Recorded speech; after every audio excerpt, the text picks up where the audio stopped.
This is content of part 1c. If you're interested in only a specific part of this video, just jump to its start time.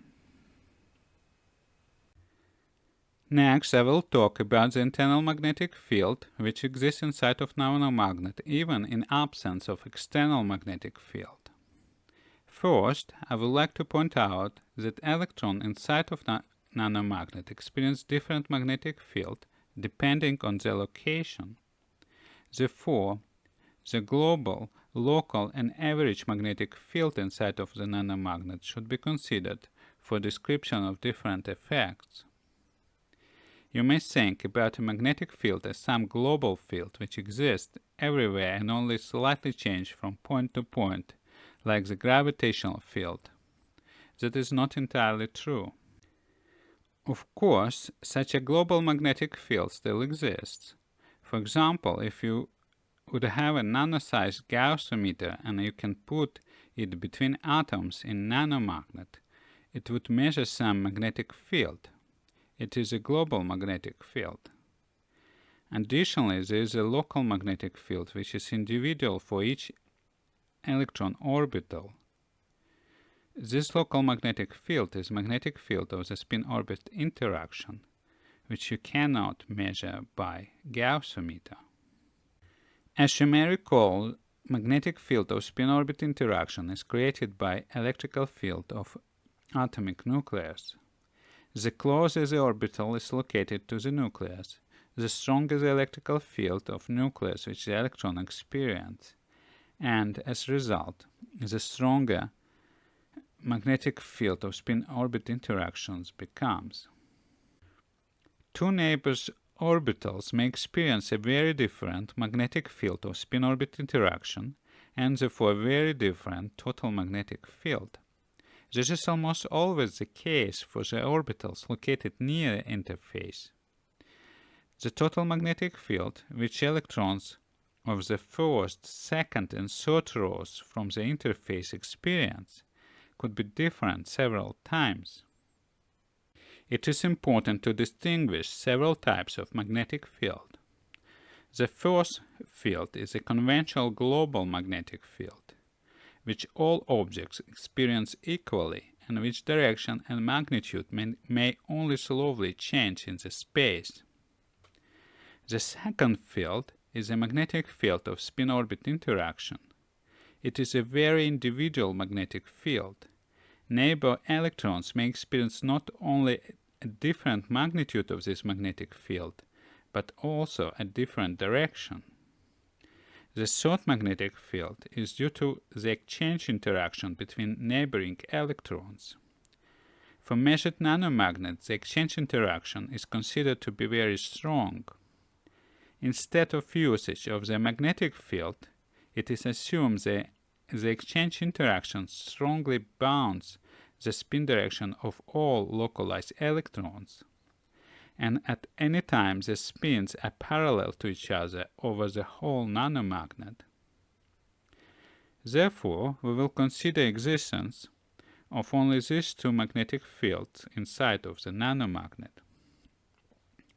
The different nature of these two types of magnetic fields should be taken into account for description of any spin property of the nanomagnet. Each individual electron experiences a different magnetic field, but all electrons are glued together by exchange interaction.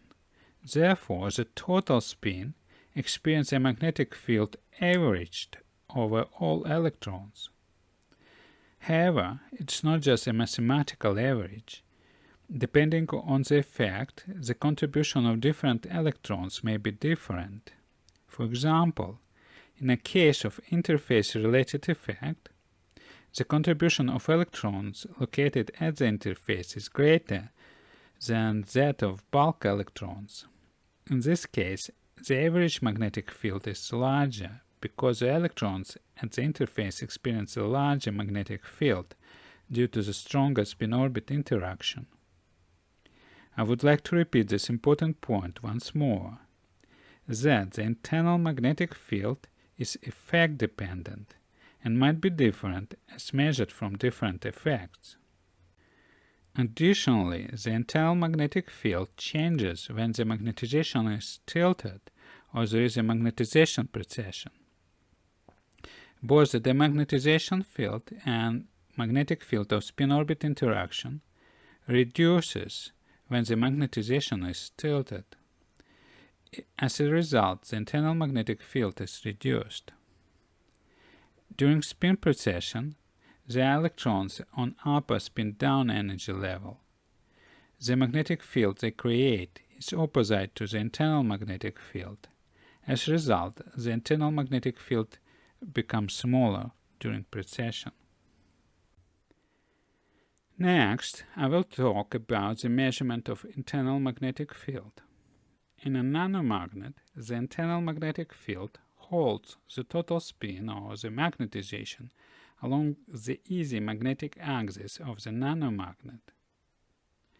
This internal magnetic field defines how the magnetization tilts out from the easy magnetic axis when external magnetic field is applied perpendicular to the easy axis. For example, the external magnetic field, which is comparable with the internal magnetic field, should be applied in order to achieve a substantial magnetization tilt. The anisotropy field defines how strongly the magnetization holds along its easy axis. I have described the measurement of anisotropy field in this video. As was described in that video, anisotropy field linearly increases with increase of external magnetic field, as it is described by this formula. The anisotropy field in absence of external magnetic field and coefficient of spin-orbit interaction were evaluated by linear feet of experimental measurement of anisotropy field. The anisotropy field in absence of any external magnetic field is defined by intrinsic magnetic field. The stronger the intrinsic magnetic field is, the stronger the anisotropy field becomes. It is natural to assume that the dependence of anisotropy field on intrinsic field is the same as its dependence on external magnetic field, like this. It means these paths are alike. The solution of this equation gives a simple formula for the evaluation of internal magnetic field like this. The blue line shows measured anisotropy field as function of external magnetic field. The slope of this line gives coefficient of spin-orbit interaction. Here, the value of anisotropy field in absence of external magnetic field.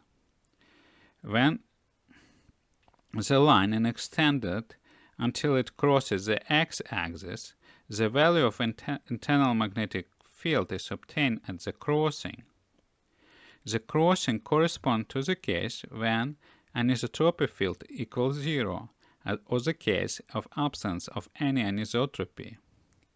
It is a case when the total magnetic field inside the nanomagnet is 0. It means the case when external magnetic field is opposite and exactly equal to internal magnetic field. This graph shows the evaluated internal magnetic field versus coefficient of spin-orbit interaction. For many nanomagnets I have fabricated and measured. Each dot corresponds to a different nanomagnet. A different color corresponds to a different wafer. You can see a clear tendency. Internal magnetic field decreases with increase of coefficient of spin-orbit interaction, which means with increase of magnetic field of spin-orbit interaction. It is an unexpected result because direction of magnetic field of spin-orbit interaction is along internal magnetic field and contribute positively to internal magnetic field. The reason of such an unexpected tendency is increase of demagnetization magnetic field along with increase of the strength of spin-orbit interaction. the direction of the magnetization field is opposite to internal magnetic field, and therefore the demagnetization field reduces internal magnetic field. Both the demagnetization field and magnetic field of spin-orbit interactions increase when quality of interfaces is improved and the number of interfaces increases. However, the contribution to internal magnetic field from the increase of demagnetization field dominates. It is the reason why there is such tendency. Also, you can see from this graph that value of internal magnetic field in iron-boron nanomagnet varies from 20 kilogauss to about 1 kilogauss, depending on the nanomagnet structure and the fabrication technology. If you are interested to see the content and other parts of this video, you can find the links below this video.